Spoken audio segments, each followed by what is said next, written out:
Alô, alô! Vamos que vamos, seguindo com o estudo da ótica, e agora vamos observar o fenômeno da refração da luz. A refração ocorre quando a luz muda o meio de propagação. Ela está viajando em um meio, de repente ela passa a viajar em outro. Isso nós chamamos de refração. Em todas as refrações, a velocidade de propagação sofre alteração. Mas cuidado, hein? A frequência da luz, lembrando que a frequência é o que está associado às cores, a frequência se mantém constante. Aqui nós temos uma imagem clássica para exemplificar a refração. Tem um objeto no interior de um copo com água. Vamos supor que eu esteja observando isso. Então aqui, ó, eu observando isso, aqui os meus olhos que permitem visualizar essa situação. O raio de luz, ele viaja do objeto pelo ar até os meus olhos. Então ele viajou só no ar. Agora, uma outra porção do objeto viaja, parte na água, aí da água muda para o ar, aí do ar passa pelo vidro e então chega aqui nos meus olhos. Então, parte do objeto viaja só pelo ar, só em um meio. A outra parte viaja em meios diferentes. E quando a luz muda o meio de propagação, ela altera a sua velocidade. E é justamente por conta dessa alteração na velocidade que o objeto aparentemente está torcido aqui, ó. Parece que ele está quebrado. Isso é uma consequência da refração, o fenômeno em que a luz muda o meio de propagação, em que a luz altera a velocidade de propagação. Aqui eu coloquei algumas situações, a luz viajando no meio 1 e de repente passou para o meio 2. Veja que nesta situação não ocorre desvio do raio de luz.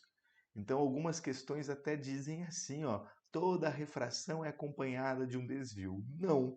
Se for uma refração igual a essa aqui, ó, uma refração normal ou a chamada refração perpendicular, não vai acontecer desvio. Mas temos sim mudança na velocidade. É uma refração, só não tem desvio do raio.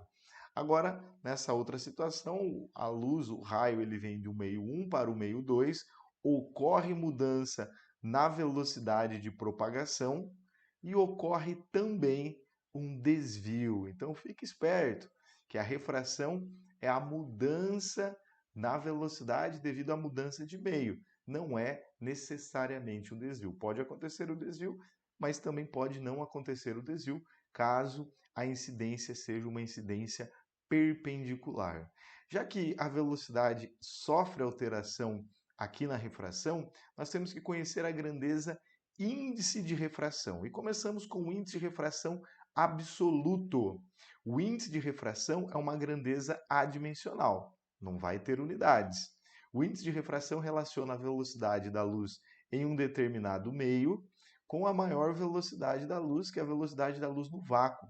Lembrando que a velocidade da luz no vácuo, ela tem esse valor aqui, ó, 3 vezes 10 a oitava metros por segundo. Então, o índice de refração, n, é a velocidade da luz no vácuo dividido pela velocidade da luz em um determinado meio. O índice de refração absoluto, ele sempre é maior ou igual a 1. Ele nunca vai ser menor do que 1. E no ar ou no vácuo, que geralmente é o meio que nós trabalhamos, o índice de refração vale 1. Quer dizer que a velocidade da luz no vácuo e nesse meio elas são iguais. Nós temos duas leis que descrevem a refração. A primeira lei diz que o raio incidente, o raio refratado e aquela reta suporte, chamada de reta normal, estão todos no mesmo plano, são todos coplanares. Então aqui nós temos o desenho exemplificando isso. Nós temos o raio incidente, passou para o outro meio, então agora ele é o raio refratado. Aqui em vermelho a reta normal. Veja que o raio incidente e o raio refratado formam com a reta normal, o ângulo incidente, e o ângulo de refração. Gente, os ângulos de incidência e de refração são formados com a reta normal e não com a superfície onde está ocorrendo a refração. E a segunda lei da refração é a chamada lei de Snell, que diz que o seno do ângulo de incidência vezes o índice de refração desse meio é igual ao seno do ângulo de refração vezes o, o índice de refração. Repetindo, seno I vezes índice 1 é igual a seno R vezes índice 2. Essas são as duas leis que descrevem toda a refração. Alguns detalhes. Nós temos algumas possibilidades. Essa aqui nós já discutimos. Uma incidência perpendicular não proporciona desvio. Mas nós temos uma incidência que proporciona uma aproximação da reta normal e uma incidência que promove um afastamento da reta normal. Aqui, ó, aproximou da normal, aqui afastou da reta normal. O raio está no meio 1. O meio 1 tem um índice de refração. Aí ele passa para o meio 2. Se o índice de refração do meio 2 for maior, nós temos uma aproximação da reta normal. O índice de refração, vamos colocar aqui, ó, o índice de refração é C sobre V. Então, quanto mais refringente ele for, quanto maior for o seu valor, menor é a sua velocidade. Então, quando o raio vem de um meio de alta velocidade para o meio de baixa velocidade, ele se aproxima da reta normal. Então, vamos anotar aqui que a velocidade 2 ela é menor do que a velocidade 1. Então, o raio veio de um meio de baixo índice de refração para um meio de alto índice de refração e ele se aproximou da normal. Ou diga assim, que quando ele reduz a velocidade, ele se aproxima da normal. E agora o contrário. O raio vem de um meio de alto índice de refração para um meio de baixo índice de refração. Ele se afasta da normal. Ou podemos pensar que quando o raio aumenta a velocidade, ele se afasta da normal. Então, nesse caso, a velocidade 2 é maior do que a velocidade 1. Muita atenção com esses detalhes. Se o raio diminuiu a velocidade, ele aproximou da reta normal, quer dizer que ele foi para o meio mais refringente, de maior índice de refração. Agora, se o raio se afasta da normal, da reta normal, quer dizer que ele aumentou a velocidade, quer dizer que ele foi para um meio de índice de refração menor, um meio menos refringente.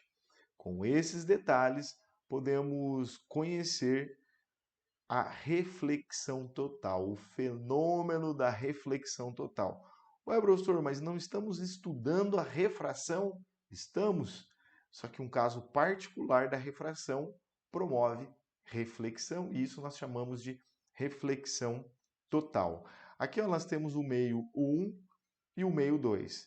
Nós temos uma fonte de luz que emite um raio no meio 2 e esse raio passa para o meio 1. Só que em determinado momento, esse raio deixa de passar para o meio 1, ele só volta para o meio 2, ou seja, cessou a refração, está acontecendo apenas reflexão. Para isso ser possível, o raio ele tem que vir de um meio com um índice de refração alto e passar para outro meio de índice de refração baixo. Vamos melhorar aqui, ó. Então, o fenômeno da reflexão total ocorre quando o raio passa do meio mais refringente para o meio menos refringente. Quando o raio vai do meio mais para o meio menos, ele se afasta da normal, quer dizer que a sua velocidade aumentou. Então, se ocorrer essa situação do meio mais para o meio menos refringente, pode ocorrer a reflexão total. Temos aqui mais uma situação para exemplificar isso. Aqui, ó, nós temos um raio vindo no meio 1 e de repente ele não consegue mais passar no meio 2, ele já sai rasante aqui, ó. Quando ele sai rasante aqui, ele está formando 90 graus com a reta normal. E esse é o último ângulo que proporciona uma refração. Esse ângulo, o último ângulo que proporciona a refração, é chamado de ângulo limite ou ângulo crítico. Repetindo, o ângulo limite é o último ângulo de incidência que ainda proporciona refração. Se aumentar um pouquinho esse ângulo, se for um pouquinho superior ao ângulo limite, já não existirá mais refração, existirá somente reflexão. E a gente chama isso de reflexão total. Vamos lá. Aqui eu tenho a reta normal, aqui o meio 1 e aqui o meio 2.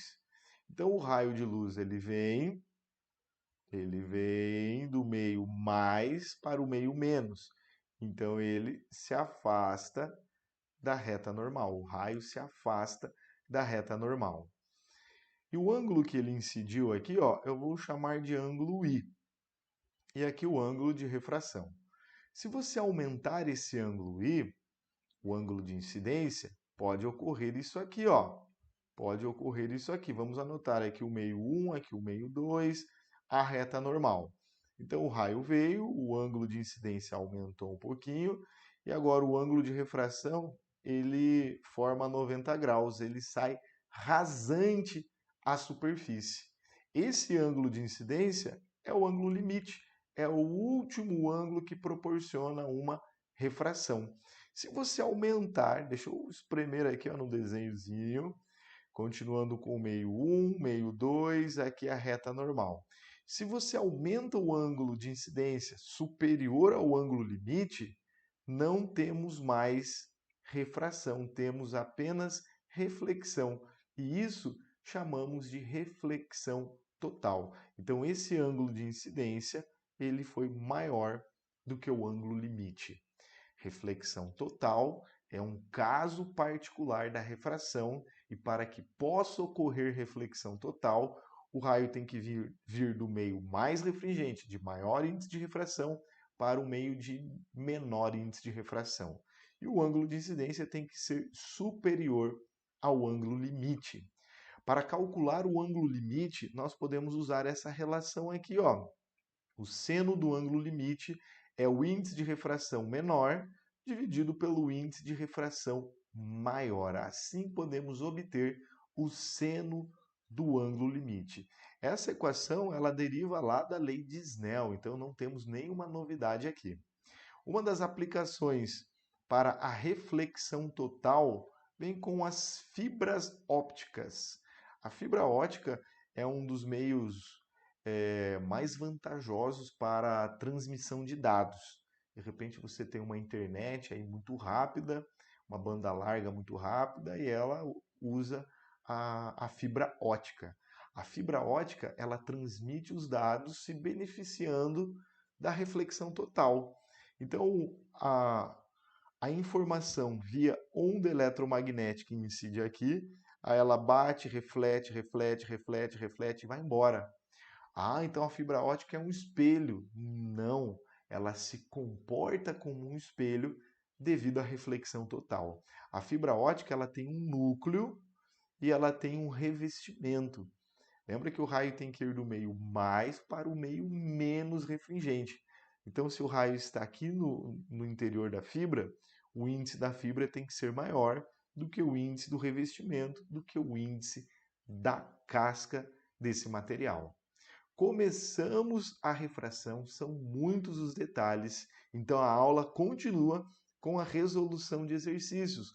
Detalhes são entregues na hora de resolver os exercícios. Confira a resolução e depois faça a sua parte, resolva a listinha para fixar o conteúdo. Bons estudos e até o futuro!